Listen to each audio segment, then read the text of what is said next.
So in this video, we'll start with juvenile idiopathic arthritis. This is part 2 of arthritis from Ghai edition 10, page number 651.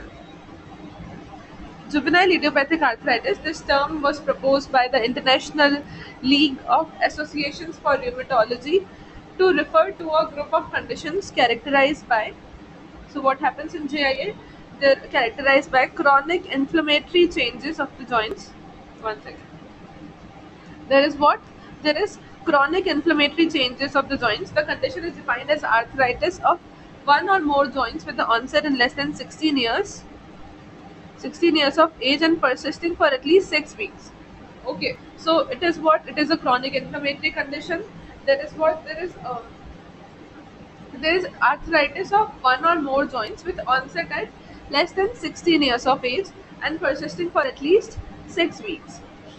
So it has following subtypes. These are the subtypes of the juvenile idiopathic arthritis. It can be systemic, it can be oligoarthritis, which can then be persistent or extended. It can be polyarthritis, which can be rheumatoid factor negative also, and the polyarthritis can be rheumatoid factor positive also. These are the variants. These are the subtypes of the JIA. It can be psoriatic arthritis, enthesitis-related arthritis, undifferentiated arthritis that fits no category and fits more than one category. JIA is not rare. The estimated pooled prevalence in the Caucasian population is 32.6 per 1 lakh population at risk. So JIA is not a rare thing, and these are all the subtypes of JIA. Okay. School-based survey from the North India has reported prevalence of 48 per 1 lakh children below 14 years of age. It is the commonest rheumatological disorder of the childhood and one of the most common cause of. Okay, so JIA is not very rare. Okay, it is the commonest rheumatological disorder of the childhood and one of the most common cause of disability, chronic morbidity, and school absenteeism. While the Western studies suggest that the JIA is more common in the girls, female predominance is not marked in India. Systemic JIA is now considered a separate disease altogether. It is classified as an autoinflammatory disorder in which the innate immune system is primarily affected. So this systemic JIA that we will read about is classified as an autoinflammatory disorder, okay, in which the innate immune system is primarily affected, unlike the other types of JIA, which represents the adaptive immunity defects. In the other types of JIA, no, there is what? Adaptive immunity defects. The classification that we read about, ILAR, definition of the systemic JIA requires that the fever be present for at least 2 weeks. So for us to call systemic JIA, there should be fever for at least 2 weeks, and there should be fever should be accompanied by one or more of the following. That is, there should be evanescent rash, generalized lymphadenopathy, hepatosplenomegaly, or serositis. Okay, so the word that was written here, this evanescent rash, no, um, it is one of the classical features of systemic JIA. It is a salmon pink, light pink colored rash which may be macular or maculopapular, that is flat, or it may be slightly raised also. It is usually non-pruritic type and it appears mainly on the trunk and the proximal limbs. It comes and goes and often lasting for few hours only, and it is most prominent with the fever spikes. Okay, and there is also a Cobner's phenomena is seen. That is, the rash may become more visible at the sites of pressure or scratching or friction. Okay. So if this type of rash is present with the generalized lymphadenopathy, hepatosplenomegaly, or serositis, then one of the most common DT that we should consider is systemic JIA. Okay. Now coming to the etiology, we are reading about the juvenile idiopathic arthritis. The immune system is intimately involved in the evolution of JIA. HLA, DR5 and DR8 are linked to the early onset oligoarthritis, which HLA, DR5 and DR8 are linked to the early onset oligoarthritis, seen more often in the girls. B27 to late onset oligoarthritis, and DR4, DW4 and DR1 to the rheumatoid factor positive polyarthritis. JIA is not a homogeneous disease. and the different subtypes may represent separate clinical conditions. Etiopathogenesis of GIA remains an enigma. Several environmental triggers, infection with the rubella virus, parvovirus, M. tuberculosis, mycoplasma pneumoniae, an enteric organism, physical trauma, psychological stress. These are all the environmental triggers of GIA. Okay, are linked to the onset of GIA, but their exact role is not clear. Cytokine like tumor necrosis factor, TNF alpha, IL-6, and the IL-1 play an important role in the pathogenesis of the disease. In fact, cytokines also play a role. Okay.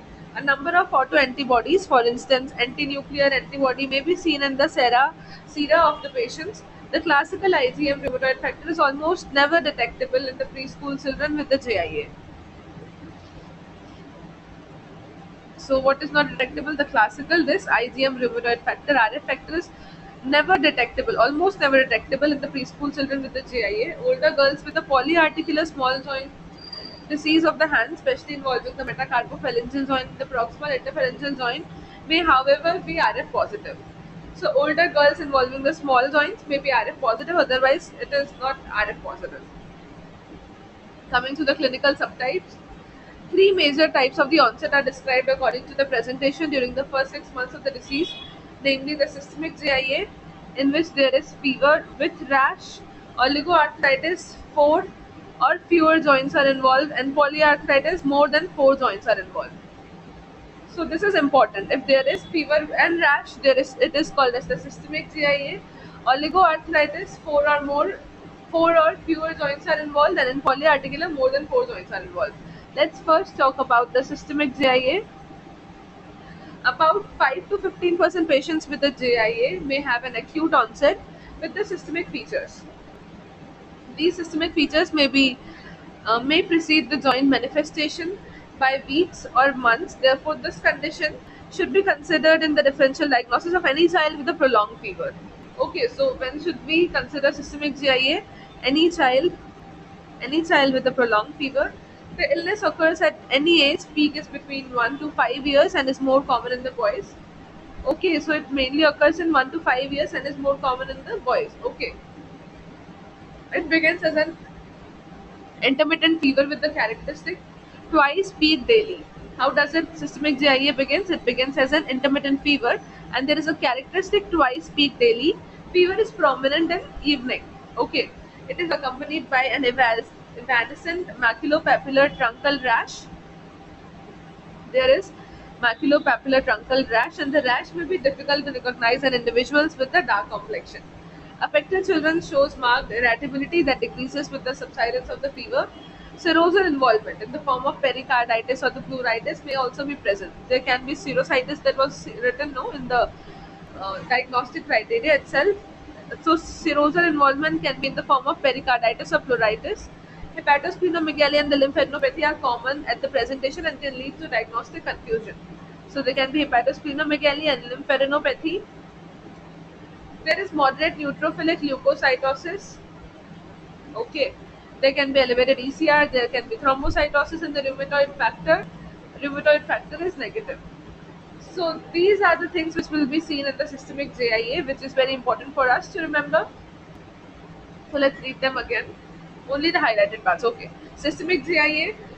When we have to consider if any children with a prolonged fever, if the illness occurs at the age any age, but peak is during 1 to 5 years and more common in the boys. It begins as an intermittent fever and there is characteristic twice daily peak of the fever and the fever is prominent during the evening. It is accompanied by an evanescent maculopapular truncal rash. There can be serosal involvement in the form of pericarditis and pleuritis. Also, there is hepatosplenomegaly and lymphadenopathy, moderate neutrophilic leukocytosis, elevated ESR, thrombocytosis, and rheumatoid factor is negative. So, this is all about systemic GIA. Moving ahead to oligoarthritis.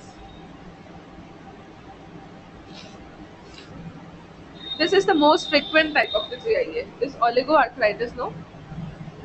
This is the most frequent type of GIA, accounting for approximately 60 to 70% of the patients. 4 or fewer joints are affected during the first 6 months of the disease. How many? 4 or less than 4 joints. Usually large joints are affected during the first 6 months of the disease. Joint swelling rather than the joint pain is the usual complaint. What is more common? Joint swelling is more common than the joint pain. Rather than the joint pain is the usual complaint. And two subtypes are described. Persistent if the number of the affected joint continues to be 4, and extended if the number of the affected joints exceed 4 during the disease course. Okay, so affected joint exceeds 4 during the disease course, then it is called as the extended oligoarthritis. Oligoarthritis is more common in the young girls, typically 3 to 5 years of the age. More common in the young girls. Asymmetric involvement of the knee or ankle is characteristic. What is involved? Here there is asymmetric involvement of the knee or ankle is characteristic. Small joints of the hands and feet are usually not involved. Okay, so small joints are not involved. Asymptomatic and potentially blinding iridocyclitis can be seen in up to 25% of the patients. What can be seen? There can be a asymptomatic and potentially blinding iridocyclitis seen in up to 25% of the patients with the early onset oligoarthritis, and especially common in the girls with the ANA positivity.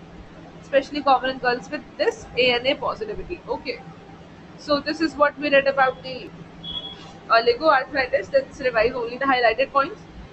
Oligoarthritis is the most frequent type of the JIA. 60 to 70% of the patients. 4 or fewer joints are involved during the first 6 months. There is mainly joint swelling. It can be persistent or extended. Persistent if the affected joints continue to be 4, and extended if the affected joints exceeds the number 4 during the disease course. That is, after 6 months, the joints involved is more than 4. Oligoarthritis is more common in the young girls, and typically it presents between 3 to 5 years. There is asymmetric involvement of the knee or the ankle is characteristic. Asymptomatic and potentially blinding iridocyclitis can be seen in up to 25% of the patients, and it is especially common in the girls with the ANA positivity. Now talking about the polyarthritis. Fine, we talk about the systemic juvenile idiopathic arthritis, oligoarthritis, and then polyarthritis. Polyarthritis occurs in 25 to 30% of the patient and more common in the girls. Joint pain out of proportion to the degree of joint swelling. So in this, no, there is joint pain is the main feature, and it is out of proportion of the joint degree of the joint swelling. Okay, it's the usual complaint. Main complaint is what? Joint swelling is the main complaint in case of polyarthritis. Two subtypes are known. First one is the rheumatoid factor negative, and then the rheumatoid factor positive. Rheumatoid factor negative. This subtype may occur at any age in childhood and usually involves the knees, wrist, and the hips. What does this rheumatoid factor negative one involves? Involves the knees, wrist, and the hips. Small joints of the hands and feet are less commonly affected, and the rheumatoid nodules are not seen. Joint disease in this subtype of the JIA is far less severe than the seen in the rheumatoid factor positive patients. So this joint disease is less severe than seen in the rheumatoid factor positive patients. Okay. Now coming to the rheumatoid factor positive patients, age at the onset is late childhood or the early adolescence, and the arthritis is symmetrical, additive, severe, and deforming. So how will we define the arthritis in this? It is symmetrical, additive, severe, and deforming. Typically, it involves the small joints of the hands, especially the metacarpophalangeal and the proximal interphalangeal joint. So this is important point that it involves the small joints of the hands, and especially which joints? Metacarpophalangeal joints and the proximal interphalangeal joints are involved in the rheumatoid factor positive polyarticular JIA. That is polyarthritis.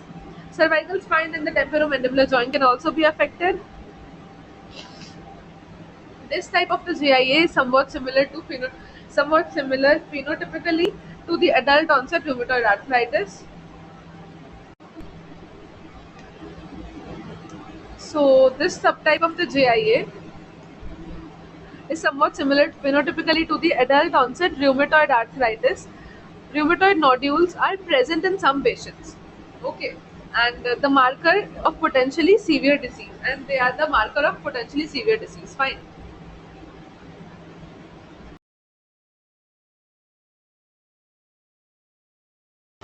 Starting with the psoriatic arthritis. Psoriatic arthritis is said to be present when there is arthritis in association with either psoriasis or any of the two following features. So, to define psoriatic arthritis, there should be arthritis with either psoriasis or any of the two. That is dactylitis, nail pitting, and psoriasis in the first degree relative. Then we will call it psoriatic arthritis. Okay, either with the psoriasis itself and or with any of the two. That is dactylitis, nail pitting, and psoriasis in the first degree relative. Arthritis may precede, accompany, or follow the occurrence of psoriasis in children. Fine.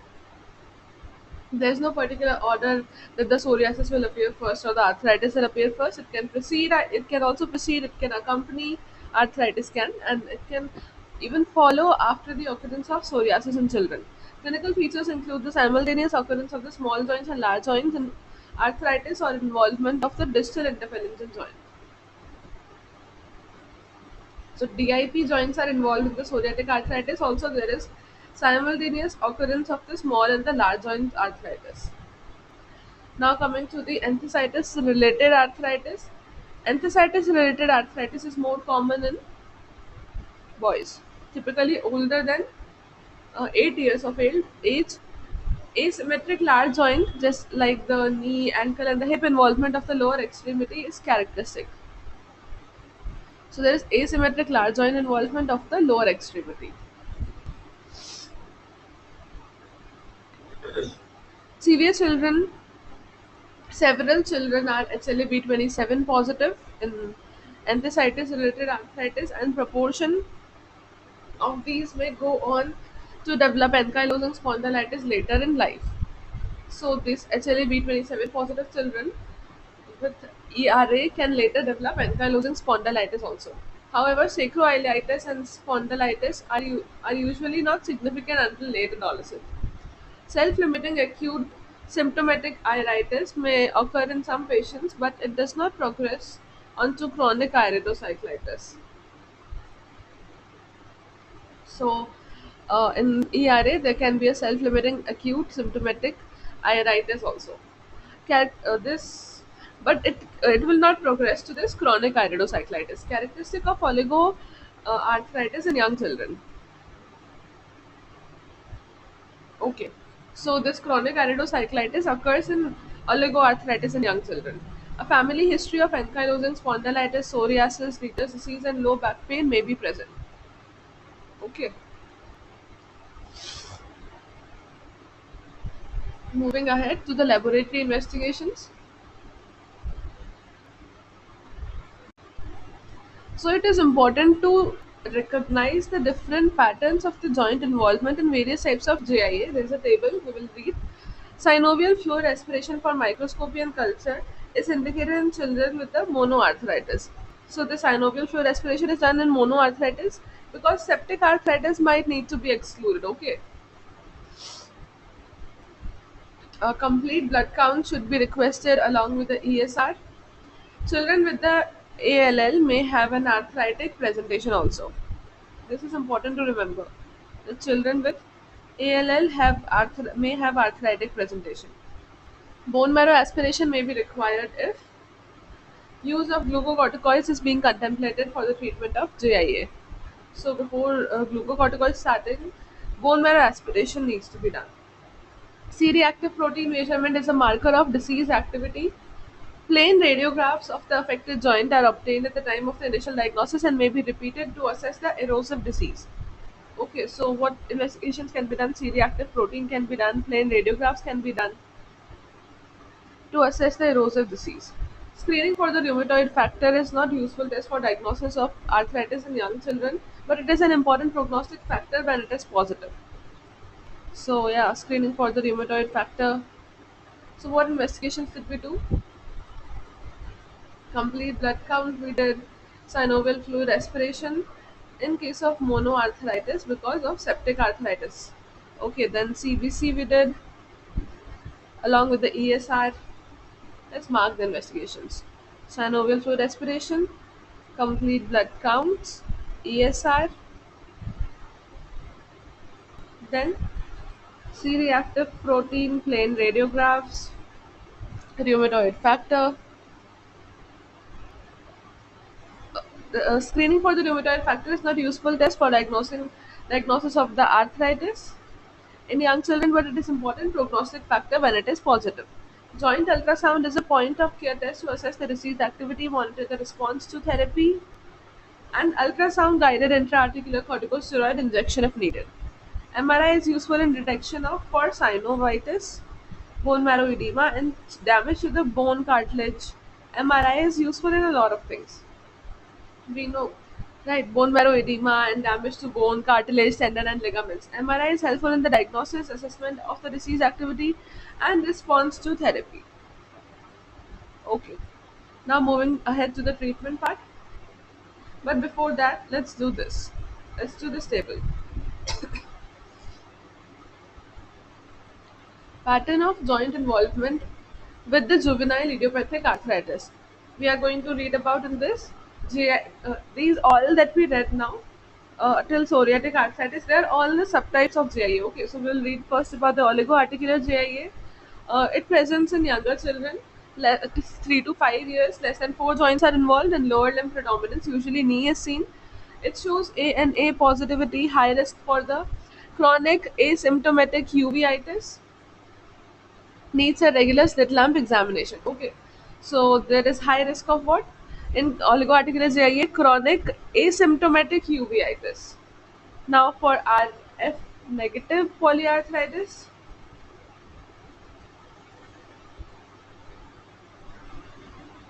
one second. RF negative polyarthritis, they are seen in the younger children. Symmetric or asymmetric polyarthritis can be present. It is also ANA, shows ANA positivity associated with high risk of the chronic asymptomatic uveitis, same as the oligoarticular GIA, and genetic similarities to the oligoarticular GIA. RF positive polyarthritis, adolescent girls, multiple small and large joints, often symmetric and deforming arthritis can be seen. Poor prognosis in comparison to RF negative polyarthritis, phenotypic similarities to adult onset rheumatoid arthritis. And uveitis is not common in this one. Okay, so uveitis was seen in these two conditions till now. Now the systemic GIA, no age and sex predilection, high grade fever, evanescent rash, generalized lymphadenopathy, hepatosplenomegaly, and serositis. Fever is typically quatorian. It touches the baseline. Monoarthritis is uncommon. Knee, wrist, and ankle are usually involved usually. So monoarthritis is uncommon. Okay. Change in the pattern of fever, continuous high-grade fever, along with the rise in the CRP and the decline in ESR may herald the onset of macrophage activation syndrome. Moving ahead to the enthesitis-related arthritis, it is that is HLA-B27 positive. Older boys, it's seen 9 to 10 years, lower limb large joint asymmetric arthritis, evidence of enthesitis may present with the acute symptomatic uveitis. Then the psoriatic arthritis. Bimodal age presentation usually starts as the lower limb. How it starts? As a lower limb monoarthritis. Okay, and the distal interphalangeal joints are also involved. Along with that, there can be dactylitis, there can be family history of psoriasis. Arthritis often precedes the cutaneous manifestation. So arthritis is usually present first before this cutaneous manifestation, and DIP involvement is a characteristic feature seen in approximately 50% of the patients. So DIP involvement is a characteristic feature, distal interphalangeal joint. Okay. Now starting with the treatment part. We will cover treatment part in this video and then SLE in the next video. Management of the JIA is multidisciplinary. Physiotherapy and occupational therapy should be tailored to a specific needs of an individual child in order to prevent the deformities and facilitate mainstreaming and rehabilitation. Physical therapy helps in relieving the pain, maintenance of the posture, joint mobility, improves the muscle strength, and prevents the fixed flexion deformities. So that's why physical therapy is needed, because it was helping the uh, child in a lot of ways, and also fixed preventing the deformities. All the patients with the JIA need to be assessed by ophthalmologists so that the uveitis is detected and treated appropriately. JIA patient need to be assessed by an ophthalmologist so that the uveitis is detected early and treated. Children with the oligoarthritis need regular ophthalmologist follow-up, as uveitis can develop later also. So oligoarthritis children, regular ophthalmologist follow-up, as uveitis can develop later also. NSAIDs are required for the symptomatic treatment. Okay, for the pain management, NSAIDs are required. Conventional NSAIDs inhibit both the isoforms of the enzyme cyclooxygenase, that is COX-1. Constitutive mediates the physiologic prostaglandin production necessary for the gastrointestinal mucosal integrity and the adequacy of the renal blood flow. This we have read, right? That the COX-1 is non-specific and it will also inhibit the physiologic prostaglandin. And COX-2, it is inducible. It mediates the pathologic prostaglandin production, especially at the sites of inflammation. NSAIDs commonly used in children are the naproxen and ibuprofen. Indomethacin is believed to be of particular use in the ERA only. Okay, indomethacin is used in ERA. Doses of commonly used NSAIDs are given in this table. All the children with the NSAIDs must be monitored for the gastrointestinal adverse effects. Selective COX-2 inhibitors, that is rofecoxib and valdecoxib, have fewer gastrointestinal adverse effects which are not commonly used in children. Although the mechanism of action of all the NSAIDs is same, idiosyncratic response are well known, and given patient may respond to one agent and not to the other. Response to therapy is usually slow and treatment continue for 2 to 3 weeks before a decision to switch over other agent is made. Okay. So yeah, the response is slow, so we should wait for at least 2 to 3 weeks before switching to other agent. These are the doses of the anti-inflammatory agent commonly used. Naproxen is given in 15 to 20 mg per kg per day. Maximum dose is 750 twice daily. Oh, maximum dose is only 750. Okay, and it can be given twice daily. Ibuprofen can be given in the dose of 30 mg per kg approximately, and maximum dose is 244 times daily. That's it. We'll remember about these two.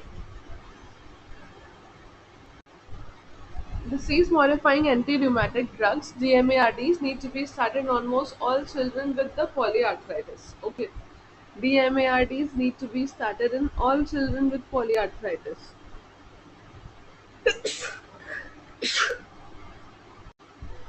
Weekly methotrexate 15 to 20 mg per meter square per week is given subcutaneously or orally is the mainstay of management of severe arthritis. For severe arthritis, what we are giving? Methotrexate. Children tolerate methotrexate better than the adults and have fewer adverse effects. Once the child is in stable remission, usually achieved after several months, the drug can be tapered to a minimum effective dose and then stopped. Okay, so children, they tolerate better methotrexate better than the adults. Also, later it can be this drug can be tapered to minimum effective dose and then stopped. Methotrexate should always be given under the close medical supervision. Periodic testing of the liver function is mandatory. If you are giving methotrexate, periodic testing of this is liver function tests are mandatory. Development of the hepatic fibrosis, a dreaded adverse effect, is uncommon in children, but there is risk of hepatic fibrosis. Okay, so the first drug that we read about is methotrexate. The next drug that we are going to read about is sulfasalazine.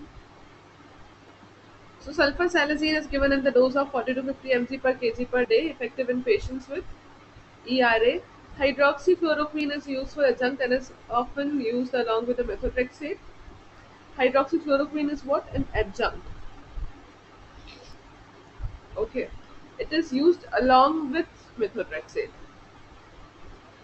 Leflunomide, an inhibitor of pyrimidine synthesis, has also been useful in patients with polyarthritis. Okay, so leflunomide can also be used in patients with polyarthritis. Intra-articular injections of the glucocorticoids, usually triamcinolone, are preferred therapy for children with oligoarthritis who do not respond to initial trial of NSAIDs. So when we are going to give this intra-articular injections of glucocorticoids like triamcinolone, uh, who do not respond to an initial trial of NSAIDs, and which children, for children with oligoarthritis. Systemic glucocorticoids, usually oral prednisolone 1 to 2 mg per kg per day. Occasionally, intravenous methylprednisolone in the tapering doses are necessary for severe unremitting arthritis and systemic manifestations. So, the systemic glucocorticoids, no, this is necessary for severe unremitting arthritis, systemic manifestations like the pericarditis, myocarditis, vasculitis, and rapidly progressing disease. Prednisolone, when used in this manner, is usually given as a bridge therapy for a few weeks while awaiting the clinical response to methotrexate. Okay, so because the DMARDs take a while to give the response, so till then, prednisolone can be given. Iridocyclitis warrants therapy with the local steroid instillation and the mydriatic eye drops. So for iridocyclitis, what we're gonna do? Local steroid instillation along with the mydriatic eye drops. Weekly methotrexate therapy may be required for patients with a severe uveitis. Newer modalities of the treatment include the biological agents like the anakinra. Okay, so now we are going to read about the newer treatment biological agents. First one is the anakinra, interleukin 1 receptor antagonist. Then second is the canakinumab, which is a monoclonal antibody to IL-1. Then tocilizumab, it is a monoclonal antibody to IL-6 against IL-6. Infliximab, golimumab, and adalimumab, which is monoclonal antibodies to TNF alpha. And etanercept, recombinant soluble TNF receptor P75 fusion protein, and abatacept. So we read about seven drugs. Abatacept is inhibitor of the T cell activation. Etanercept, infliximab, and adalimumab are the powerful biological agents against the TNF alpha. Etanercept, infliximab, and adalimumab are biological agents against TNF alpha.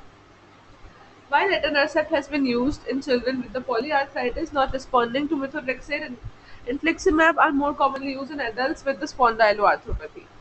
So infliximab in spondyloarthropathy, that too in adults. Okay, while etanercept is used in children with polyarthritis not responding to methotrexate.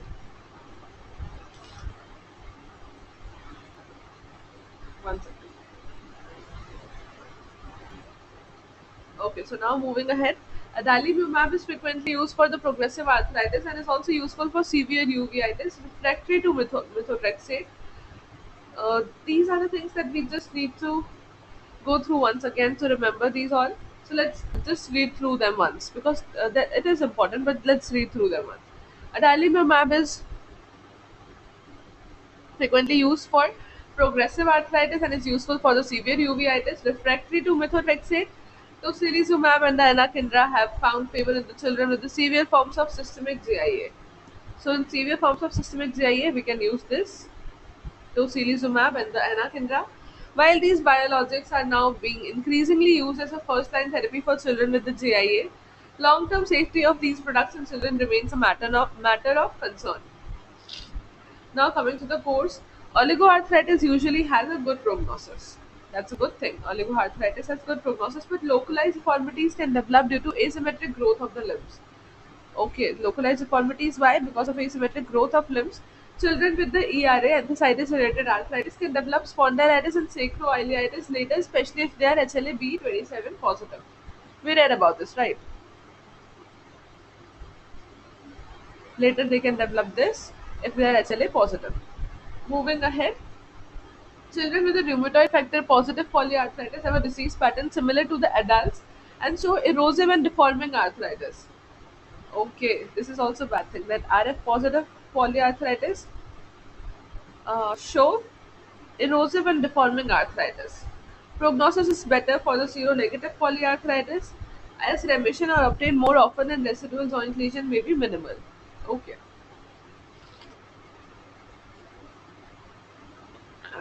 moving ahead. The course of systemic GIA can be extremely variable and response to therapy is not always satisfactory. Inappropriately treated or untreated patients with GIA may develop flexion contractures of the hip, knee, and elbow, resulting in the permanent disability. Okay, this is a bad thing that untreated patients with a GIA or inappropriately treated patient may develop what? May develop the flexion contractures of the hip and knee and elbow, resulting in the permanent disability. Neck stiffness is especially a debilitating problem and can result in the torticollis also. Neck stiffness can result in torticollis. Temporomandibular joint involvement result in restricted opening of the mouth and may require surgical intervention. So if the temporomandibular joints are involved, then also there's restricted movement of the mouth and which might require surgical intervention. Coming to the complications, due to the ongoing chronic inflammation, anemia is the almost always present in the children with a persistent active arthritis, and serial hemoglobin levels mirrors the disease activity. Because it is a chronic inflammation, anemia is almost always present in children. Okay. Blood loss induced by the NSAIDs can also be a contributory factor for anemia. Okay, because we saw, right, the first line for the pain management was NSAIDs. So blood loss induced by NSAIDs can also be a contributory factor for anemia. Chronic anterior uveitis may be clinically silent and potentially blinding. This is also a very bad thing. First complication that we read about is anemia. Second that we are going to read about is chronic anterior uveitis, which can lead to blinding also. Okay. Girls below 6 years with oligoarthritis who have ANA positivity are at highest risk for developing this complication. ANA positivity. So, who are at developing this blinding one? Girls below 6 years who have oligoarthritis, ANA positivity. They are at highest risk. Children with the systemic GIA are especially prone to develop the macrophage activation syndrome. This potentially fatal complication presents with the unremitting fever, sudden onset. So, what happens in this macrophage activation syndrome? It is a fatal complication that we should know.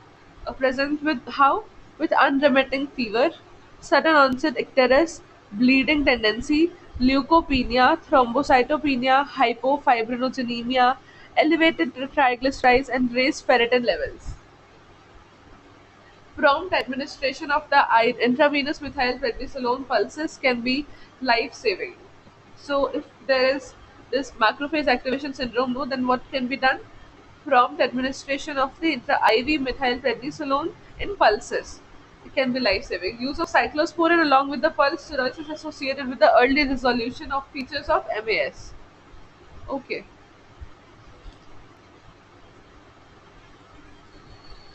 Growth disturbances, limb lengthening discrepancies, and joint contractures can be seen in children with a long standing disease.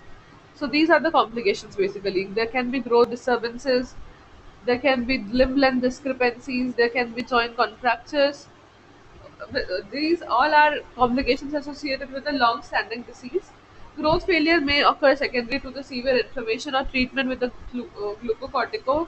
glucocorticoids. Treatment with a recombinant human growth hormone may also be considered. So we can also give recombinant growth hormone. Secondary amyloidosis is a rare complication that presents with the asymptomatic proteinuria and hypoalbuminemia. Okay, so these patients can also have, but it is a rare complication, secondary amyloidosis. And how will it present with asymptomatic proteinuria and hypoalbuminemia? This is all about juvenile idiopathic arthritis. Okay, so in this, let's revise it in very fast and very short manner. In JIA, we read about it is a chronic inflammatory. We are only going to read about the highlighted points. Okay, chronic inflammatory changes of the joints. It is a condition defined as arthritis of one or more joints. The onset is less than 16 years and persisting for at least 6 weeks. There are various subtypes of the GIA: systemic, oligo, which can be persistent and extended; polyarthritis, again RF positive and negative; psoriatic arthritis, enthesitis related arthritis, and undifferentiated arthritis that fits no category and or fits more than one category. It is the commonest rheumatological disorder of the childhood and one of the most common cause of disability, chronic morbidity, and school absenteeism. Systemic GIA is classified as an autoinflammatory disorder in which the innate immune system is primarily affected, unlike the other types of GIA in which the adaptive immunity defects are present. Systemic GIA requires that fever to be present for at least 2 weeks and should be accompanied by one or more of the following. So, for systemic GIA to diagnose, there should be fever along with any of these one or more: evanescent rash, generalized lymphadenopathy, hepatosplenomegaly, and serositis. Now, for the etiology, HLA DR5 and DR8 are linked to early onset oligoarthritis. The classical IgM rheumatoid factor is almost all never detectable in the preschool children with the GIA. Clinical subtype: systemic GIA, fever with rash; oligoarthritis, 4 or fewer joints are involved, 4 or less joints; polyarthritis, more than 4 joints. Starting with the clinical subtype: systemic GIA, any child with a prolonged fever. Illness can occur at any age. Peak is between 1 to 5 years and it is more common in the boys. It begins as an intermittent fever with a characteristic twice daily peak. Fever is prominent in the evening, accompanied by an evanescent maculopapular truncal rash. There is serosal involvement in the form of pericarditis and pleuritis, and along with hepatosplenomegaly and lymphadenopathy. There is moderate neutrophilic leukocytosis. There's and elevated ESR, thrombocytosis, and rheumatoid factor is negative. RF is negative. Now to the oligoarthritis. This is the most frequent type of the GIA, accounting for approximately 60 to 70% of the patients. 4 or less joints are affected during the first 6 months of the disease, and there is mainly joint swelling rather than the joint pain. There are two subtypes: persistent one if the affected joints continues to be four, and the extended if the affected joints exceeds more during the disease course, that is after 6 months. Oligoarthritis is more common in the young girls, 3 to 5 years. Typically, asymmetric joint involvement of the knee and ankle is characteristic. Small joints of the hands and feet are usually not involved. Asymptomatic and potentially blinding, we saw, right? There is chronic iridocyclitis seen in up to 25% of the patients with the early onset oligoarthritis, and especially common in the young girls with ANA positivity. Now coming to the polyarthritis, 25 to 30% of the patient, and is more common in the girls. There is mainly joint pain, and which is out of proportion of the degree of the joint swelling. RF negative one is usually involves the knees and wrists and hips, and the joint disease is less severe in this type as compared to the RF positive patients. And if in RF positive patient there is late childhood or early adolescent onset, arthritis is symmetrical and additive, severe, and deforming. Typically, it involves the small joints of the hands, especially the metacarpophalangeal and the proximal interphalangeal joints.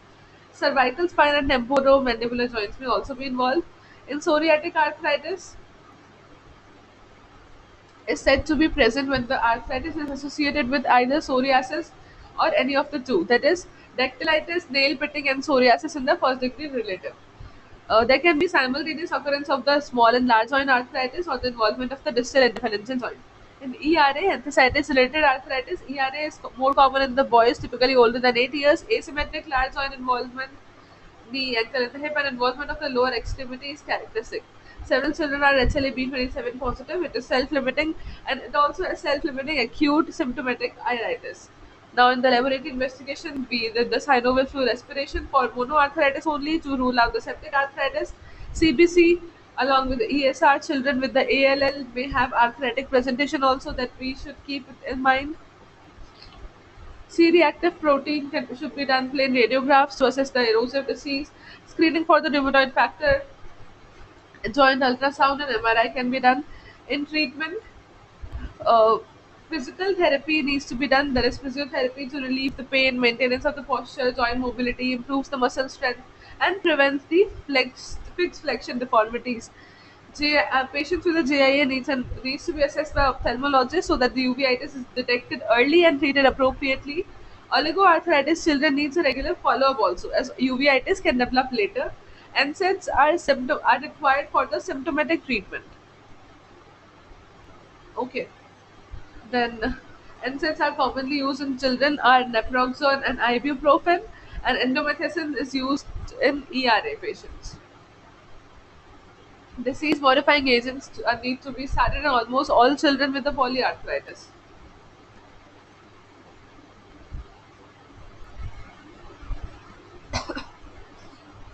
Okay. Weekly methotrexate can be given in the dose of 20 mg per meter square per week, given subcutaneously or orally, is the mainstay of management of severe arthritis. Children tolerate better methotrexate, and later it can be tapered and then stopped. So, if we are giving methotrexate, LFT needs to be done periodically, as there are risk of hepatic fibrosis. Sulfasalazine can be used in patients with the ERA. Hydroxychloroquine can be used along with methotrexate, and leflunomide is used in patients with the polyarthritis. Intra-articular glucocorticoid injections like the triamcinolone are preferred in children with the oligoarthritis who do not respond to the trial of NSAIDs. Okay, and systemic glucocorticoids are necessary for unremitting arthritis and systemic manifestations of pericarditis, myocarditis, vasculitis, and rapidly progressing disease. And prednisolone, when used in this manner, is usually given as a bridge therapy for few weeks while awaiting the clinical response to methotrexate, as the DMARDs take a while for the response to be shown. Iridocyclitis, we need to give local steroid instillation and mydriatic drops, and weekly methotrexate is used in severe uveitis. Newer modalities we read about, biological agents, anakinra, and a lot of other biological agents we read about. Skipping this and moving ahead. In the course, oligoarthritis usually has a good prognosis, but localized deformities can develop due to asymmetric growth of the limbs. And ERA patients can develop spondylitis and sacroiliitis later because they are SLAB27 positive. Rheumatoid factor positive polyarthritis show erosive and deforming arthritis. We saw, right? The negative one has a better prognosis. And inappropriately treated patients with JIA can develop flexion contractures, resulting in the permanent disability. There can also be neck stiffness leading to torticollis, and temporomandibular joint involvement may also be seen, leading to restricted opening of the mouth, and which may require surgical intervention. Now coming to the complication, anemia, because yeah, it is a chronic inflammation, so there will be anemia, and also because of the use of NSAIDs, it's also a contributory factor for anemia. Chronic uveitis, chronic anterior uveitis may be clinically silent but can be potentially blinding also, especially in the girls below 6 years, oligoarthritis and ANA positivity. Children with the systemic GIA are especially prone to develop the macrophage activation syndrome. It is a fatal complication in which there is unremitting fever, there is sudden onset icterus, bleeding tendency, leukopenia, thrombocytopenia, hypofibrogeninemia, elevated triglycerides, and raised ferritin levels. There is prompt administration of the IV methylprednisolone pulse can be life-saving in this macrophage activation syndrome, and also use of cyclosporin along with the pulse steroids is associated with early resolution of the features. There can be growth disturbance, limb length discrepancy, and the joint contractures in the long-standing disease. There can also be growth failure, and treatment with the recombinant growth hormone can be considered in these kind of children. Systemic amyloidosis is a rare complication. So this was all about JIA. Thank you.